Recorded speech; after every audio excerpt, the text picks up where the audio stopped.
When Suwon woke up in the VIP ward of a private hospital, the biting chill of the third year of the apocalypse still lingered on her fingertips.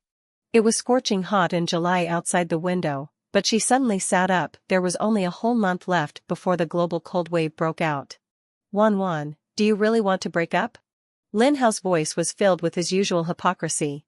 I love you as a person, not the Su family's money. Suwon looked at the face in front of her that had cost her a heavy price. In her previous life, she had spent all her family fortune to support him, but in the end, he pushed her to the zombies as bait. No need to act. She pushed a signed breakup agreement over and said, I've already sent the report on the vulnerabilities of Lin's enterprise to the China Securities Regulatory Commission. Take care of yourself. After hanging up Lin Hao's angry call, Suwon immediately mobilized all resources.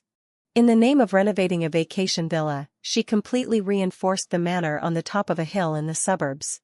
She replaced the exterior walls with 3-layer alloy steel plates, dug 50 meters underground to build a constant temperature granary, installed dual backup power supply with solar panels and diesel generators, and filled the medical cabin and armory with the most advanced equipment. The scene of her family freezing to death in the shelter in her previous life was still vivid in her mind.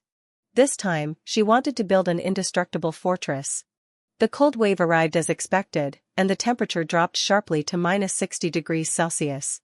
The city fell into darkness, but Suwon served hot soup to her parents in the warm fortress. Won, how did you know? The mother looked at the frozen world outside the window, her voice trembling. Suwon held her mother's hand, her eyes slightly red. I just don't want to lose you again. The fortress's heating system suddenly broke down, and Suwon put on her winter clothes to inspect it. In the snow, she found the unconscious Lu Shiyan, the soldier who always helped her secretly in her previous life but finally sacrificed his life to protect supplies. Thanks for the first aid kit. When Lu Shiyan woke up, he looked at the girl who handed him warm water with a complicated look in his eyes. He remembered the eldest daughter of the Su family, but he didn't know why she had such a meticulous survival plan. The cold wave continued to spread, and Lu Shiyan became the guardian of the fortress. He taught Suwon fighting skills and helped her optimize her defense system, and the two gradually fell in love with each other as they dealt with crises again and again.